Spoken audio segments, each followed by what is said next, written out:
I can't tell you, even though we couldn't predict where we'd be tonight, you have to admit that sitting in the audience, you are at the cusp of a history that is unlike any history yet.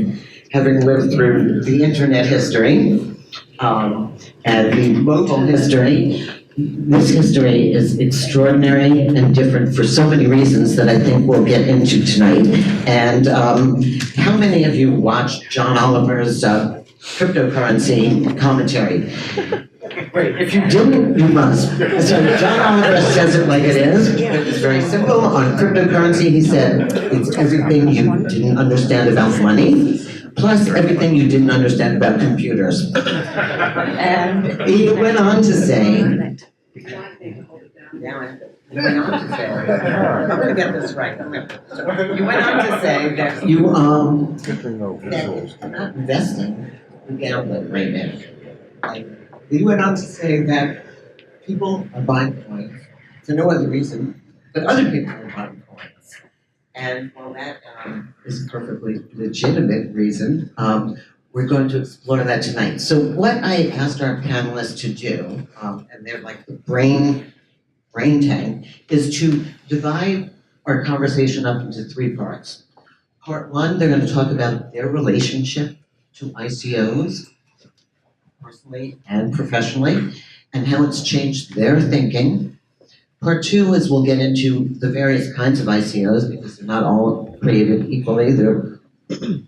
There's utilities and securities and assets, and a lot of rules being created around those, and a lot of value created around those. And then thirdly, we'll talk about some of the regulatory issues that will have a big impact both domestically and globally. So with that, I'm going to quickly introduce everybody. Jay, raise your hand. Jay is Managing Director of Translink Capital. Focuses on consumer technology, mobile gaming, consumer devices. Before this, Samsung Ventures America, so has a long history in innovation and new product. Duncan Davidson, who just got off the Caltrain is with Bullpen Capital, and Duncan is an early A round, setting up supersized rounds. At Bullpen, where he is now, he's focusing on future technologies like AI, drones, startups, IoT. Michael Sitchmore, Broadhaven Capital Partners, invests in early FinTech companies, and also founded a podcast called Let's Humanize Finance. I'm all for that. It has a long history in the financial sector. Is William here? Yep. All right, I didn't meet you. William is a crypto, he may be our longest running crypto expert. William comes from a cryptocurrency focused investment firm and CEO of OP Skins, which is the largest marketplace for video game and virtual items. And nobody knows more about virtual anything than gamers, right? That's true. Right. So we will talk about that. Walter DeBrouwer, who's next to me, no stranger to any futuristic thing happening in the Valley, now with an AI company called doc.ai, a blockchain-based medical dialogue system. You may know him from Scandu, a company that early on specialized in tricorder recording for medical imaging. TokenSoft, a smart contact developer, and GenLife, an insurtech company specializing in machine language and learning. And finally, Itai,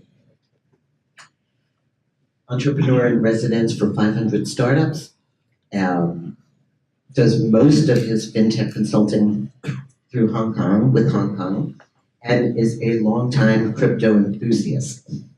So, is there anybody here who's not a crypto enthusiast? Okay, you're maybe in the wrong place. So I'm just going to go down the line, and I'm going to ask each of you to talk about what you do, both personally and professionally, and how has it changed the way you think about money and investment and the VC industry? And I'll just pass the mic right to Walter. Yes. So I believe so my background is in AI, and so when we set up actually the company in 2016, so on healthcare for AI, I decided to use the blockchain for otherwise I couldn't decentralize. And I wanted to decentralize by storing on the edge of the network, so on the edge of smartphones. But also because I had the blockchain, I could of course use crypto and apply cryptography. And at the same time, I could actually create a currency. And all that became very interesting because you see, this may be a buzzword salad when I'm telling you AI, precision medicine, and blockchain, but it's all the same thing. It's just computer science, it's just software. It's all the same, And that's what I realized when I set up my company, first in 3 groups, and I thought, what the hell are we doing? It's all Python and JavaScript, and and with several variants, so we should put that all together. So we did our ICO, and a long time ago I was a banker, and suddenly this really got me how you can now, I've been an entrepreneur for more than 20 years, how you can use your computer science background and your finance background to create an enormous opportunity. And out of that adrenaline, afterwards I set up, together with people from my company, TokenSoft, which was a dedicated smart contracts company in San Francisco, and then Capro, which was a crypto investment bank who would like to do the bridge between ICOs and large corporations for the tokenization not only of corporate finance, but also the tokenization of rewards programs and basically preparing for sort of the tokenization of everything. So yeah, that's my story. Hi. So I've been a corporate lawyer in Silicon Valley since 2000, and I'm primarily working in venture started during that time. And so the last couple of years, with the advent of token sales and the popularity of them, has really been a sea change for corporate lawyers and venture investors as well. And one of the few times I think in recent history that we've seen different funding methods that were not created by lawyers, but created by technology. And so it's been a lot, I think, for people to get their heads around. So for now, the challenge is for us as lawyers and other lawyers is to anticipate sort of where we're heading in a very uncertain regulatory environment, and one where there are a lot of horses in the race, be it SEC, FinTech, CFTC, and others in the U.S. and abroad.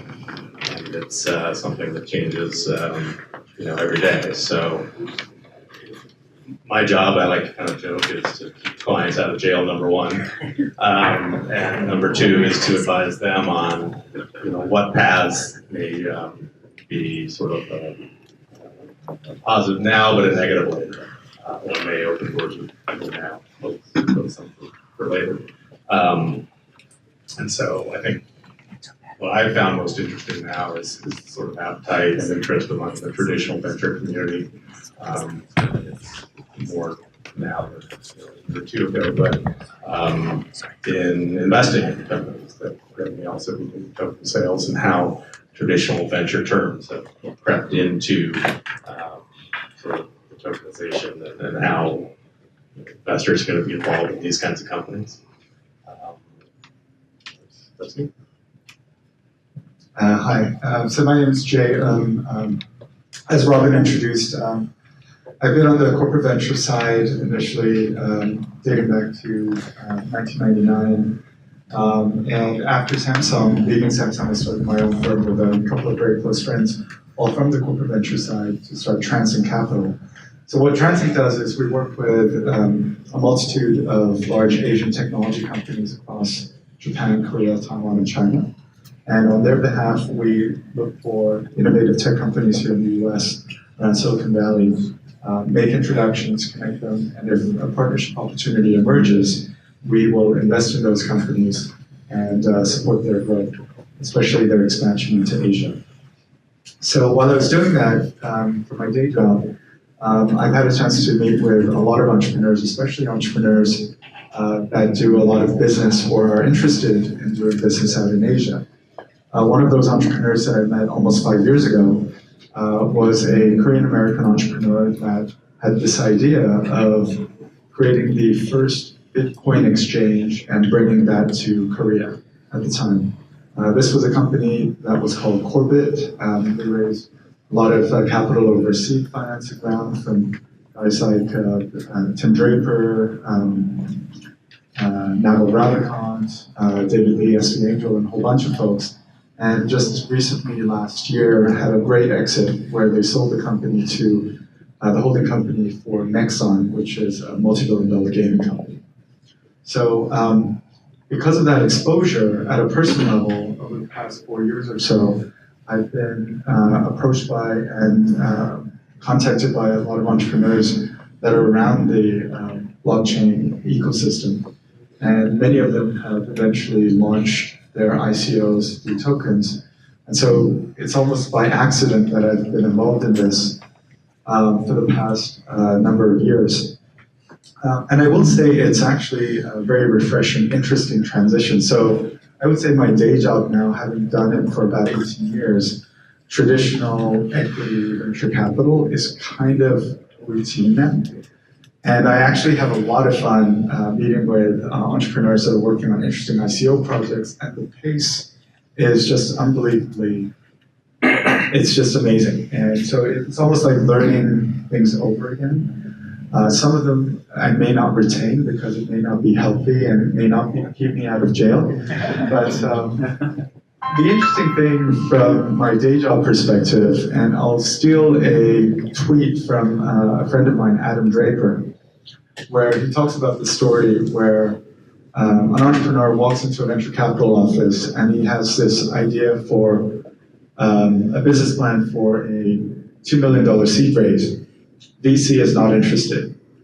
The same entrepreneur a week from now walks into the door and he's doing a 20 million ICO, and the VC is begging to squeeze him in. And so that actually has been the case where there's this feeding frenzy that has happened over the, I would say about 9 months or so, that in many ways defies logic. And you know, I do think that what's going on today, even as recent as the past few weeks, I think sanity is returning. I think people are realizing, especially with the support of the SEC, helping people realize that some of these ICOs have to be much more scrutinized. The good news is, if anybody was around during the dot-com bubble, and I think many of us are, I see a lot of gray hairs, including mine. Remember, 90% plus of those dot-coms failed, right? Yeah, I mean, I'm being generous, right? But you know, generational changing companies like Amazon was formed also during the dot-com bubble. So I do think it makes sense to keep an eye out on the opportunities. The ideas themselves or the tokenization concepts themselves, I don't think are anything different, but ultimately in terms of the ability to execute, that's where the difference is. And so I find that my day job skill sets in terms of company building support is actually very valuable for a lot of these ICO projects that are coming around. There's many cases that I think people are familiar with where, you know, they've had a successful ICO and the team is looking at themselves, oh no, what do we do next? And now you actually have to build a product, now you have to build a business. And so I think there is a interesting cross-hybridization between the ICO world and the venture world that may not be as adversarial as some people think. So I have a love and hate relationship with blockchain and crypto, like a lot of other people. Just to add some context to what Robin said, I spent the last 10 years running my FinTech company. The company is called Leverate. We started in Israel in 2008. Our product is a full suite for online brokers, so we give them everything they need to run their business, from liquidity to risk management to trading platforms, CRMs. I spent the last 10 years as head of engineering and then as a product. And then I moved to Asia, to Hong Kong, to start our regional presence and our teams in Hong Kong and Shanghai. And when I was lead products in 2013, the word Bitcoin was mentioned for the first time in my environment, and I really had to dig deep into what this thing means for our customers. We had about 200 business customers at the time that wanted to offer Bitcoin to their end users, and we had to dig deep into liquidity and what terms to offer them, and that got me into the rabbit hole of what Bitcoin was. And I think Bitcoin is really the big bang of this whole ecosystem, and Ethereum was like the iPhone moment of the whole ecosystem. So if you consider those 2 points, they were really pivotal in the development of the ecosystem, and I think they made a lot of people like me think about the potential of the technology, but no one was able to predict what actually happened later. So what we've seen in 2017 was really, I mean, I held Bitcoin in the last couple of years. That wasn't even something I dreamt about. And it's super interesting. Now I'm part of 500 startups. Like a lot of other VCs in the Bay Area, we're looking at a tremendous deal flow of crypto and blockchain-related companies, most of them for equity investment purposes. So we haven't invested directly into tokens just yet. I think there is a huge amount of noise in this market. We have to ignore 95% of what we're looking at just for the sake of like healthy filtering. We've invested in a couple of companies in the space, including CryptoMover, which is a batch 22 company from the summer that makes it easy for Asian investors to diversify their exposure to the ecosystem, and more recently into Loop, which is a protocol that competes with Ethereum, like a lot of other protocols these days, and makes it easy to build decentralized exchanges using some killer features. So yeah, this space is super interesting, moving super fast. I mean, the amount of talent and money going into it is tremendous. Along the way, I was also, I took advisory role with Gatecoin, which is a cryptocurrency exchange out of Hong Kong, and Zen Protocol, which is a company out of Israel that raised a small ICO around $40 million. Hi everyone, my name is Michael Sidgmore. So I've been in FinTech my entire career. I started at Goldman Sachs on the principal strategic investments team, so the group that invested in companies like Circle and digital asset holdings. So I saw blockchain kind of from the kind of bank and institutional perspective. I then had been at 2 FinTech startups, Mosaic and iCapital, where I was built the sales team, both of which were about democratizing access to different types of investments, Mosaic into solar projects and iCapital into private equity funds, hedge funds. So I think from perspective of democratizing access to investments, the ability to fund technology development, I think crypto is very interesting in that respect. I'm now at a firm called Broadhaven, where we have a FinTech investment bank. So we do advisory and M&A work at the top end of the market, and we've done work with R3. I run our early stage FinTech VC practice with one of the founders of Broadhaven. And there, given our capital markets background, we kind of bucket crypto and blockchain technology into 3 buckets. One is traditional finance and how is blockchain technology impacting capital markets. So how will banks apply this as a way to create efficiencies, lower costs, reduce overhead, et cetera. Then you have crypto capital market structure. I think you're going to see a lot of similarities between the way traditional capital markets have been created and whether they'll be centralized or decentralized is a question. I mean, you're seeing decentralized exchanges pop up, things like 0x, et cetera. But crypto capital market structure will have to form. And we're actively looking at companies, equity investments in that space. Invest in a company called Republic, which is kind of the sister to CoinList. So enabling people to access crypto projects, whether they're accredited or unaccredited investors. So I think the kind of infrastructure plays are really interesting when it comes to building picks and shovels in this space. And I think there's a lot of hysteria about tokens, which I don't want to minimize their impact because they're, you're creating an entirely new way to fund technology development, which is absolutely transformative. You're putting power in the hands of developers and those who are actually building the project and using it. They become stakeholders, they become evangelists. All of that is very good. But I think it's also been interesting to see, last year was the ICO craze, and you saw kind of a dip in funding of blockchain companies, equity investments into blockchain companies. Read a stat a little earlier this week that the first 2 months of this year, about 40% of all of 2017 funding of blockchain companies had already happened in the first 2 months this year in terms of equity investments into blockchain-based businesses. So it'll be interesting to see if we see a kind of a rebound of traditional equity investment into this space. Then the third thing we do is I don't think we can be blind as VCs to what ICOs, tokens, crypto funds are doing. So we've personally, some of the partners, we've invested in a few of the crypto funds. So I think A, they're better placed and smarter than we are because they're in the flow. But B, I think just understanding how this all works is fascinating. And I think one other piece of this too, to answer your question about, what is money, kind of how does this impact money? I'd actually almost like to reframe it and say, I think what crypto does, or at least tokenization does, is it reframes liquidity. So I think what you're going to see this year is are a lot of tokenization projects that focus on tokenization of traditional assets, whether it's fractionalizing real estate assets, maybe even venture capital funds themselves. That'll be interesting to see. We've seen that happen a little bit. I think that's a really interesting thing when you think about what does liquidity mean. Hello, my name is William Quigley, and God, too bad we can't get a better microphone, huh? So I'll try to go quick.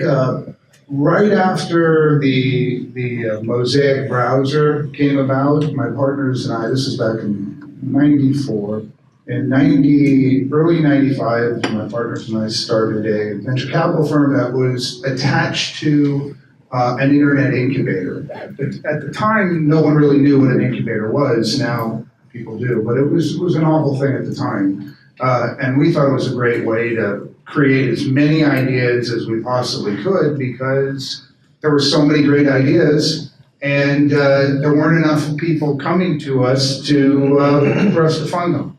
By the way, that's very similar to what we're seeing now. For the last 4 or 5 years, I would say, we have had lots and lots of blockchain-based businesses that have been good ideas, but maybe I like to see 5 to 10 teams try to tackle a problem as a VC. I want to pick the best one. And we were seeing one team tackle each problem. And that we thought was not a great idea. So we incubated a whole bunch of businesses. One thing I find fascinating right now is almost all the ideas that I'm seeing now as an investor in, let's call them ICOs, we're on version 3. They've all been done, virtually every single one. It's just that they were too early for one reason or another, and something none of us thought about at the time as being a big issue, which was scalability. Of course, that's the reason tons of businesses right now that are blockchain-based businesses are waiting. We're just waiting on the sidelines. We actually can't use any of the existing chains because the scalability isn't there. Some of you, I'm sure, are familiar with the ERC 721 things, the crypto collectibles.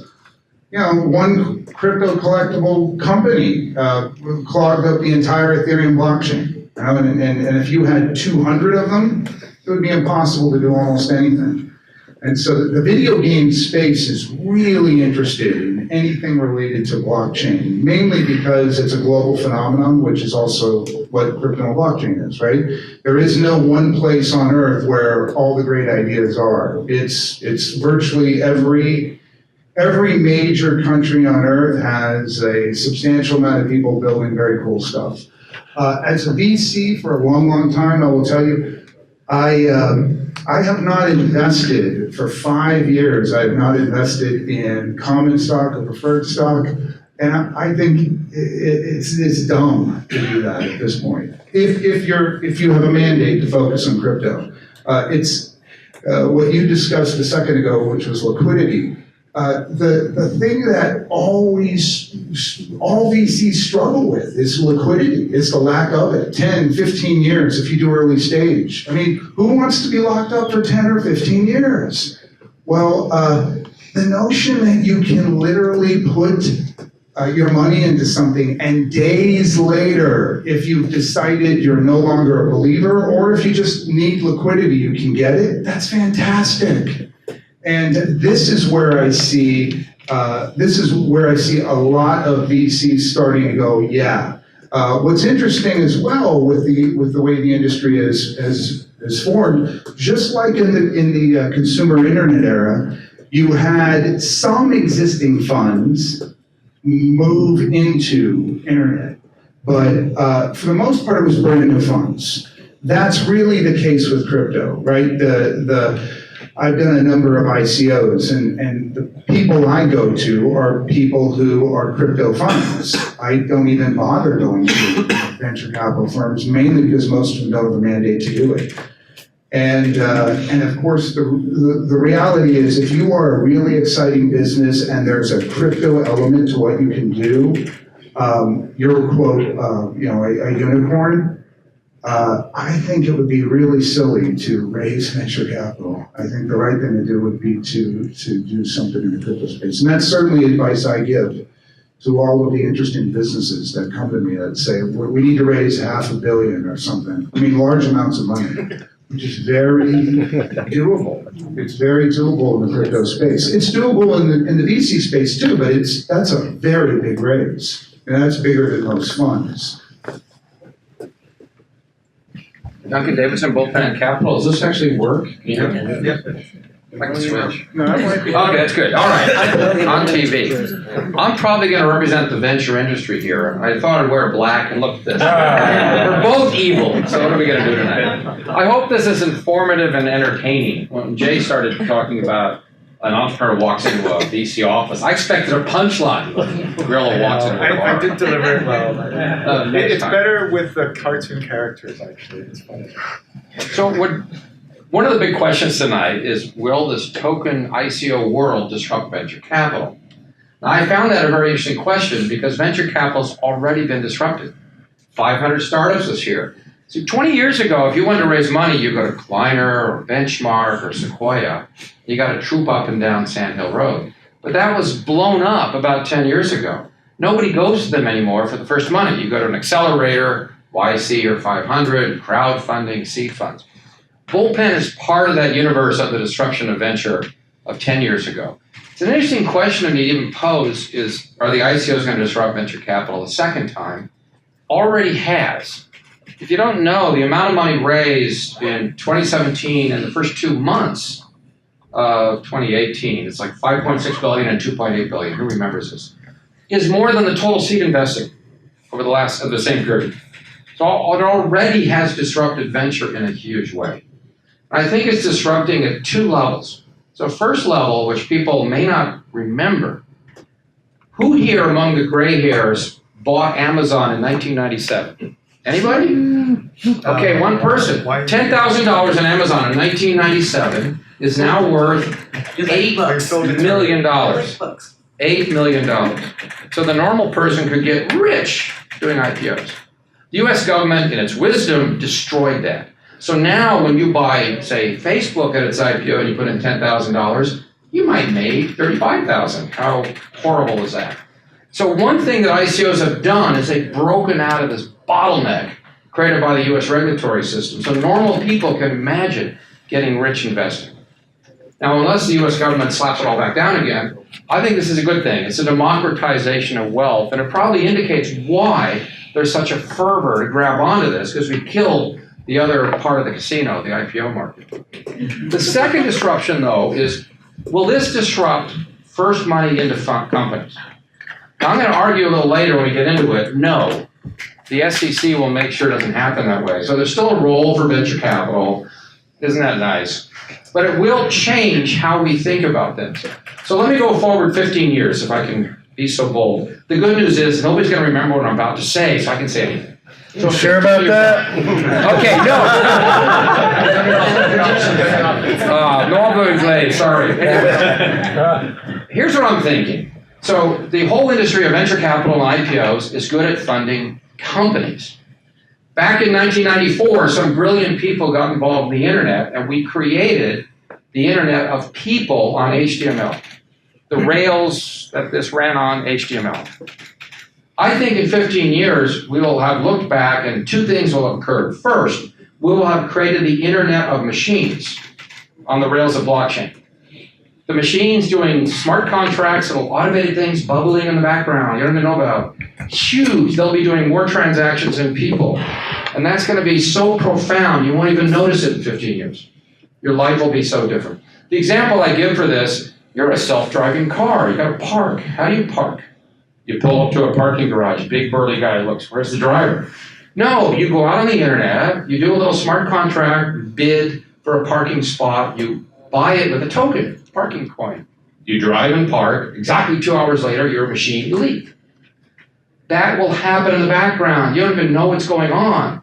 It's gonna be amazing. The second thing, which I think is also hinted at by the very good comment a minute ago, right now we fund companies. We're good at companies. Who wants to start a company will give you money. This token world is actually good at funding ecosystems. A friend of mine helped do an ICO that got $1 billion, get that on the video, of commitments. It only raised 60, it's so much money. And they blew up the company. The company became a distributed autonomous organization. A lot of you in here know what that means, where the people, instead of working in a company, began to work for the ecosystem. It's quite amazing. We'll see if it works. But I think we'll look back as now we've elevated the organizational sophistication of the financial markets beyond companies to complete ecosystems. And that'll be as cool as democratization of wealth and everybody here getting rich. I left the audience speechless. Yeah, you did. But we're not talking about a barter system. So, okay, we're not gonna go down the line anymore, but we're gonna use our imaginations for a minute. So Facebook's been very much in the news. What would Facebook look like had it been an ICO? And Jay, I think we had this conversation online earlier, so why don't I toss to you. What would the big VC-sponsored companies, Airbnb, Facebook, Uber, what would they look like as token sales? So it's interesting. So you're asking me a hypothetical, and the reality is we know for a fact that there's project teams within Facebook, within Google, within Uber that are looking into this to adopt potentially blockchain technology and to figure out whether or not there's a tokenization scheme that makes sense for their business model. The reality is a lot of these established businesses are cautious because, one, they don't want to disrupt the dominant positions that they're already in, number one, and number two, because of regulatory scrutiny, it's a lot harder for them to openly and publicly do more initiatives. Interestingly enough, some of the largest companies in Asia are a lot more aggressive there. So if folks have followed the announcements that have come out of some of the leading e-commerce companies like Rakuten, which is the Amazon equivalent in Japan, Kakao, which is the dominant messaging platform in Korea, Line, which is the dominant messaging platform across Japan and multiple countries in Asia, as well as obviously Tencent and WeChat, Alibaba, all of them have announced specifically that they are looking closely and are building teams to potentially do ICOs based upon tokenization. So that's actually been much more openly discussed over there. And so what's going on with that change is that in many cases, if you think about the US versus some of those platforms in Asia, the US has had, I would say, a specialization and vertical focus. So if you think about e-commerce, Amazon, if you think about social media, you think about Facebook, you think about Google for search. And while there is the specialty players in each of those categories in Asia as well, a lot of the dominant messaging platform companies, whether it's WeChat in China, Line in Japan, or Kakao in Korea, is almost becoming like the online/mobile portal for everything, for everybody in that particular market. And so the trend of these companies where they can literally have the dominant engagement for a lot of the different services across not only communication, but also for commerce and for other payments and other applications that connect online to offline, or as they call O2O. there's a tremendous amount of opportunity that they would go after by being able to tokenize that and incent the users of those various services to continue to use that, and for the vendors and product and service providers to accept those tokens. And so it's already happening there, and the order of magnitude that it could happen, I think, over there is going to be substantially larger in impact than it would be in the US, for example, for Facebook launching. Because the Facebook token is not going to be equivalent to the Google token, and it won't be interoperable with the Amazon token. But over there, the single token for, let's say, Kakao in Korea could be used across all those different applications. And so the use case is going to be much more engaged. The value of the token could be substantially higher. Okay, and then where's Bill? Really? Yep. Okay, so I grew up in the built to last generation. I thought I'd work for Ziff forever, but clearly that wasn't the son's plans. And then if I had to look at the VC era, I think I'd characterize it as the built to sell. You put in some money, you wait a couple of years, you get it back. Whatever happens, happens. So this ICO era, you can take money out, you can put money in, things happen when you want. Is it built to last, to sell, just to fuel itself like the Uberos? What do you see happening? It's a big question, but it's definitely not built to sell because it has no claim to anything, right? I think most of you understand that. At least today, a utility token has no claim to an asset, no claim to an income stream, no claim to a company equity. It's linked to a movement, usually a movement of people doing something. I think it's really profound. I'm very schooled in the traditional methods of market-based capitalism, where you have rule of law and property rights. And capitalism cannot survive without rule of law and property rights. And yet, something like Bitcoin, any of us can fork Bitcoin and call it Bitcoin, and there's no one legally who can say a darn thing about it. We're as entitled to call it Bitcoin as the people who call Bitcoin Bitcoin, right? Because there's no trademark, there's no IP protection. And yet, you would never be able to do that effectively because the community, instead of the court system, would scorn you, and you would get nowhere. And so the community is working really, really well. It's like for anyone who's ever been at Burning Man, when you go to Burning Man, you wonder, how does a 50,000 person instant city work? And it works surprisingly well, at least for a short period of time. A lot of people interested in the same sorts of things and so on. So I don't see traditional like venture capital and ICOs really making a lot of sense, because you're just investing in a concept, let's say, and somehow the prospects of that concept get attached to the value of whatever it's producing in coins. And one of the great challenges of capitalism and venture capital-backed companies and entrepreneurship is this notion that you can create massive, massive value. You know, you can do things that people like, that creates tons of value, that's enduring value, and yet you can be worth nothing because you don't have a model to capture the value. And value capture is this really hard thing to get. It usually happens through business model innovation. I find it a very interesting value capture experiment. Cryptocurrencies allow people to get a piece of something for being a user of it. Okay, so VCs have been known traditionally for not putting too much money into social good startups. What do you think ICOs have the potential to change that in the VC community? I think I would like to answer in a way that also discusses liquidity, which is one of the main things here. Not necessarily in the context of social good. A VC could find a startup at an early stage if they think the startup has a potential to later ICO. So I think the way people think about ICOs today or liquidity is that you either take the VC route and then you're not going to get liquidity for 6, 7, 8 years at best, or you take the ICO route and then you're immediately liquid and everybody's rich. I think there is a middle way. The middle way is related to the concept of time-bound companies that was discussed here. Imagine if someone like Satoshi Nakamoto walked into a VC today and said, "Hey, I have this idea for something that could be..." Also, is there a punchline here? Exactly. It's a great idea. It's going to be $1 billion idea. Listen. So something like Bitcoin, right? Something that could potentially replace money or become digital gold.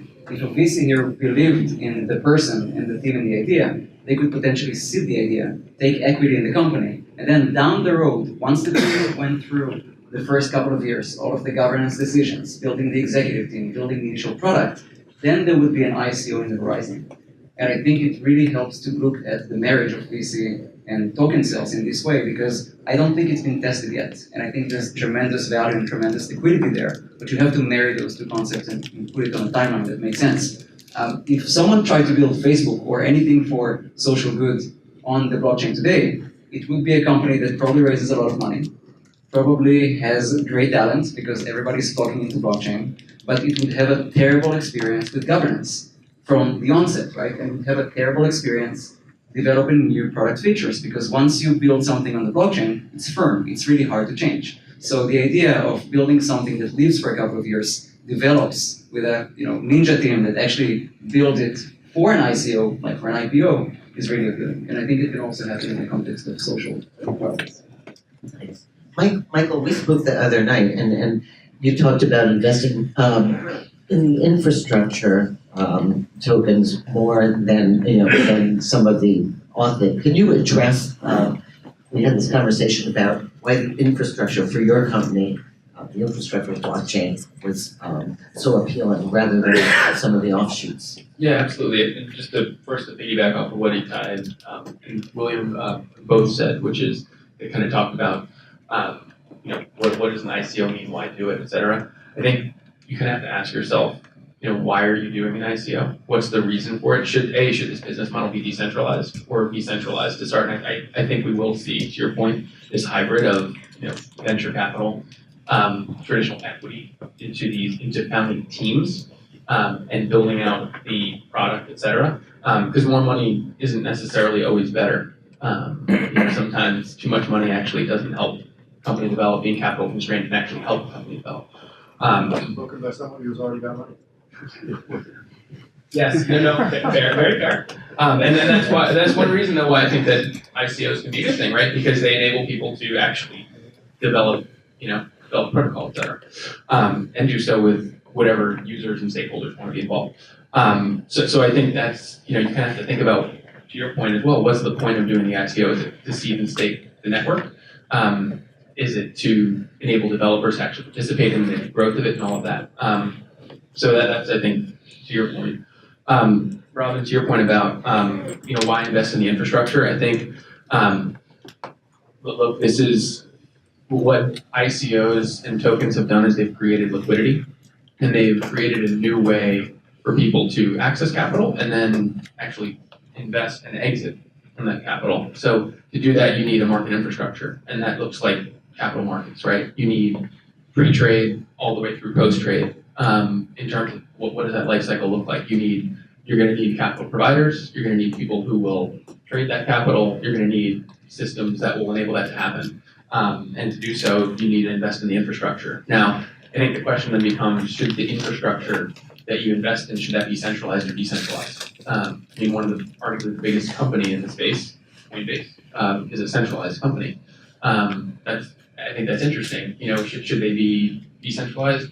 I don't know. I think in some ways having an exchange that provides the on-ramp and off-ramp for people to access this space, the fiat into crypto, is not necessarily a bad thing that is centralized. It needs to be regulated and all of that. So that's why we invest in the infrastructure, because in order to build out this entire market, because there is a capital markets component to it, you need to invest in the infrastructure to do that. Walter, do you want to talk a little bit about, we're talking, I think, a lot about utility tokens right now, but I think as this plays out with the SEC, there are going to be a variety of tokens. There are going to be securities, there's still rulings to be made. Do you want to kind of is there going to be a whole new taxonomy, or just calling it ICOs not enough? Well, the So I think the future is certainly in securitized tokens. But I don't think, I also think that utility tokens have a way of, you see so just take it relatively, the gross domestic product of the world is 80 trillion. So we're talking about the crypto part is 400 billion. We're talking about 0.5% of, the activity of the world. The problem is that to the frustration of Wall Street, 99.5% of the people in the world talk about that 0.5%, and that's frustrating. So it's unstoppable because the killer app of innovation is the entrepreneur, and the entrepreneur has somehow found a way to use the crowd as an ATM machine. So it's very interesting that all these things happen. I'm banker also. So I think there's an enormous amount of opportunity to be gained also for banking and for Wall Street. And so my friends from Wall Street, they're all coming here because one of the things that really upsetting is that the center of finance is now coming here. So and that's upsetting because we had this divorce, like East Coast finance, West Coast entrepreneurship, but now it's all coming here. So it's a very interesting thing that is happening. And I agree with, it's all about liquidity now. Because making something liquid, tokenization is making something liquid, but it's also something else. It is the usage of the network. Because basically we are now building first the order book and then the product. That's why it is a security. But once you have the product, the order book is just waiting.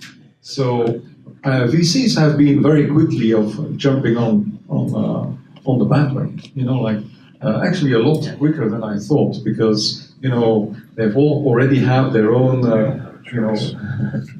crypto boys and blockchain guys and they do good fundamental analysis. Wall Street is a bit more, but now they're the LPs and also the family offices are pushing them. So there is no stopping this. But I believe, of course, the tokenized securities will be very big, but I believe that utilities will be probably taken over by large corporations because they have networks that work. The problem is the things that they give us are not liquid. I don't want another cookie or Right. I just Or want loyalty something. points. Yeah. Duncan, you want to take that with your, Yeah, I'll overlay sort of a legalistic perspective, if you don't mind, why VC still has a role in this thing. First of all, this idea that if you buy a token and there's no equity ownership and you don't own anything, and I think it's missing something. When you buy stock, who here has bought Amazon stock recently? Anybody? You may have a theoretical ownership, but what do you own? Can you fire anybody? No. It's basically based on belief that this crazy company with a ludicrously high stock value will keep on going up. So belief is either way, it's the same. So I wouldn't get too hung up on the legalities of whether you own shares in a company or a token. It's the wrong way to think about it. Here's what I think the bigger issue is. The legal community has taught people, do a SAFT. You guys all know what a SAFT is? Yeah. Okay. The SEC has taken a position, that's okay, that's a safe harbor, Reg D, that you sell to accredited investors. All right, now you take the token, you put it on an exchange. So immediately the token's liquid. And you have just done a public offering without permission. And they're going after everybody who's done this. The SAFT has now become like, I will look at every SAFT if something bad's going on. And here's the other way around it. I came here in one of these sessions and I said, why don't people listen to Reg A music? Reg A is a regulation for a backdoor public offering. Reg A Plus came out of the Jobs Act. Right, cool. And you could do it. You could actually do a SAFT and a Reg A and be legal. But it's now clearly a security. So let's say you now have your utility running and you want to issue more parking coins. No, it's got to be another public operation. You got to file, you got to register. You're caught in this regulatory morass. I'm just telling you right now, you don't want to go SAFT, Reg A, or other public offering, because then your utility token will never be as loose and wonderful as you want it to be. Now, Yep, okay. okay, lawyer here. Lawyer can talk in a minute. There are some people. It's gonna be expensive. I can say a lawyer can talk for 10 minutes, but in a minute. Oh, so try to be entertaining. There is a group of law firms out there. I don't know if you're part of this. You're coming up with a memo for the SEC. They're thinking this way. The SEC thinks in a funny way. Everything's wrong unless we give you a safe harbor. Okay, fine. Let's create a safe harbor. So they're trying to create a defined utility token safe harbor. And if they pull this off and their memo is accepted, there may be hearings. And by the end of this year, the US government may say, if you do this, it really is a utility token, not a security, and you're home free. Now, why is this important? One of our companies did a token offering. They only raised 7 million. Then they realized, you know something, my coin is going up, I can issue more. So now they pulled in 15 million. You see where I'm going with this? We have created a perpetual money machine. Perpetual motion machine, it's a perpetual money machine. You can keep issuing tokens as long as you don't overdo it and bring more money into your company. No SEC, no regulation, no dilution. Come on, people, this is great. That's okay. All right, let's calm Is that down. what's going to And now the lawyer, remember, lawyers are like beavers, they build dams. Okay, dam up is great. So, I mean, How much per hour? I'm struck a little bit because I go to these panels and over the course of a few months, it's become, how to do an ICO, and it literally is like how to do an IPO. I mean, Indiegogo and the different platforms, I mean, they're all saying, do a Reg A, you want to stay within the rails, right? And I'm assuming as a venture investor and member of boards of directors, you want that, right? You want legality. I would not want to be on the board of a company that issues an illegal token offering, because then I'm forever tainted as a securities law violator. Yes, you're right. Yeah. So, of course, you could be a board observer, but anyway. Right. And so, I guess my question maybe to you, and this is a little bit off of what you were looking for in responses. I mean, what's the role of traditional venture with these companies when over the decades or it's been value add, it's been contacts, it's been other things that it's not dumb money, it's smart money, right? But, So can I comment just quickly, and I'll let you have the floor back.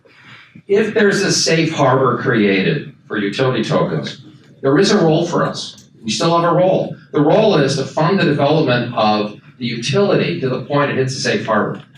Then you can go do the perpetual money machine.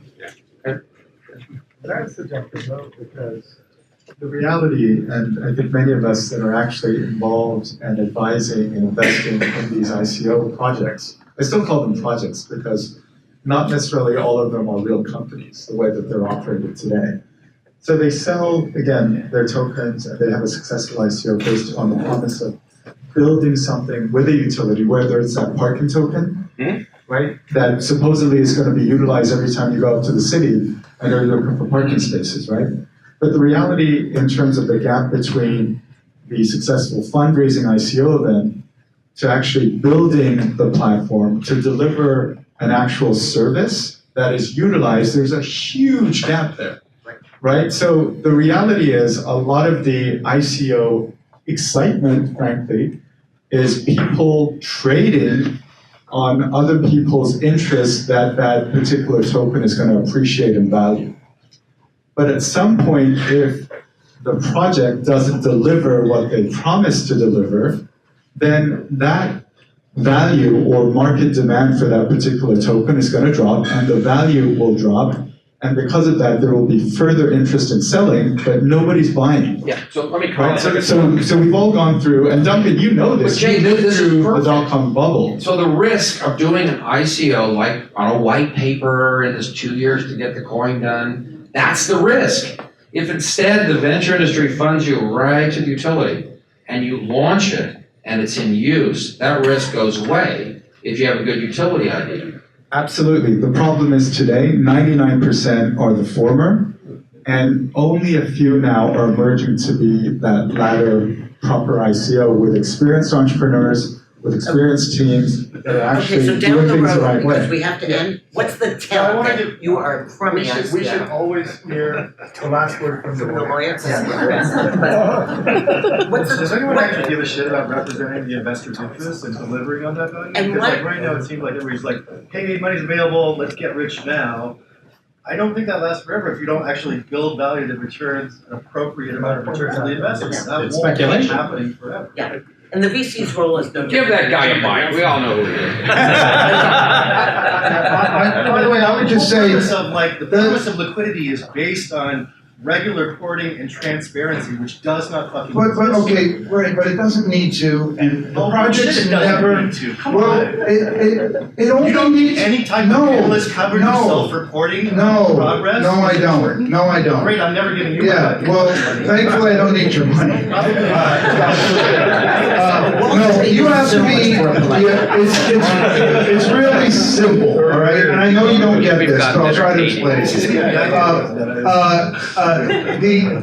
First of all, no one gives a fuck about VCs, right? When it comes to ICOs.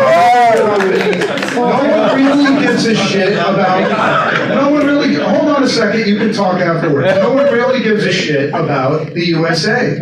I know I don't. I spend all of my time focusing on businesses that are not in the United States.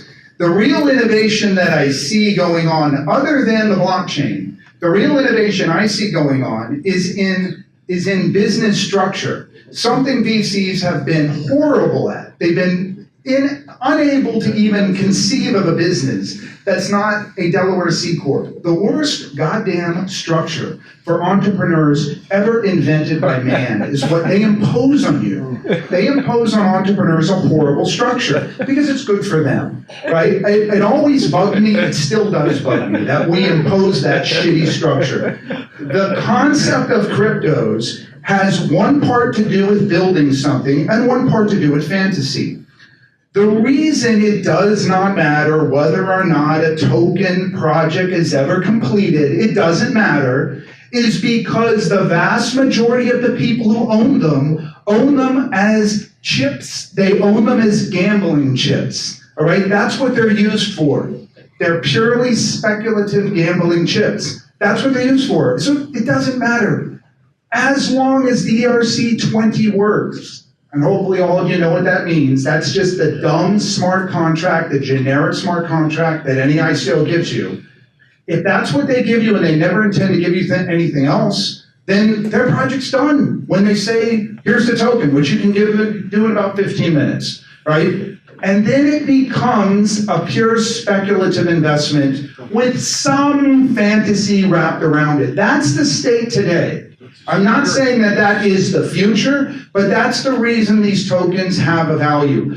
Otherwise, someone explain to me Dogecoin, all right? If you can explain Dogecoin to me, then I'll tell you it matters whether or not a project's ever finished. Michael, Tell us what you really. we're out of time, but we have like baby time for an audience question, and we're just going to chat. Just introduce yourself. Jeff Roberts here, and I got a question for any of you that would like to answer.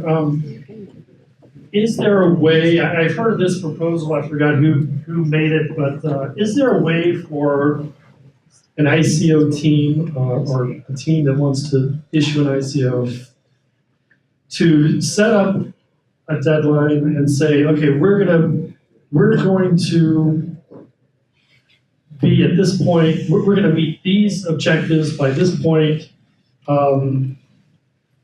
and if we don't, then we no longer have access to any more funds. We cannot issue any more tokens, we cannot sell any more tokens until we meet that objective, and then have another objective, and so on and so on. And maybe the question is not, is there a team that can do this, but is there a way to regulate this within the market without getting the government too heavily involved so that they bog down the whole system. Would anyone like to respond to that? That's part of the governance. So technically you can do that. I mean, you can write a smart contract that says there is a pool of money here. This is our ICO money.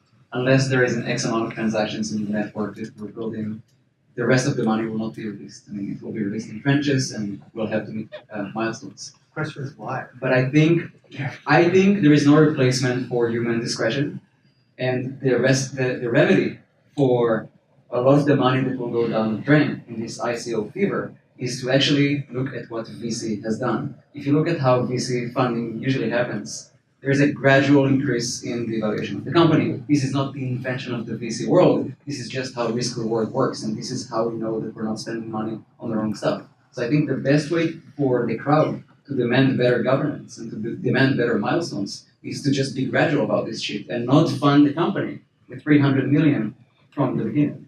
Just put 2 million, let them execute for 2 months, watch how they execute because they're first-time founders in many cases, and then take a decision. Free market is best. One other comment on Smart for free market. One other comment on that. Okay, said- go one ahead, other comment real and quick. then one more. So what's one more interesting comment. is, so I think there's an article that came out the other day that said that I think 46% of all ICOs, 902 ICOs have failed in a year basically. But there's also a statistic that shows that I think it's like 64% of Kickstarter projects don't get fully funded. So it actually kind of, money. now it's a little bit different, right? But it's interesting to note now, obviously those are slightly different things, but interesting to note that sometimes projects with traditional capital don't only get funded either.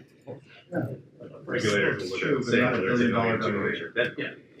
So I just wanted to thank all the panelists. Thank you so much, Robin. I know you did so much work in the run-up, and not many moderators do that. If anybody wants to know, I will share the notes. These guys are brilliant. Yeah. When I started as the VCs, this whole ICO was meant to get them out, to show them they were useless, and I'm changed, I'm rehabilitated. So- I think we'll meet in the middle, but So thank you. let's give everyone a round of applause.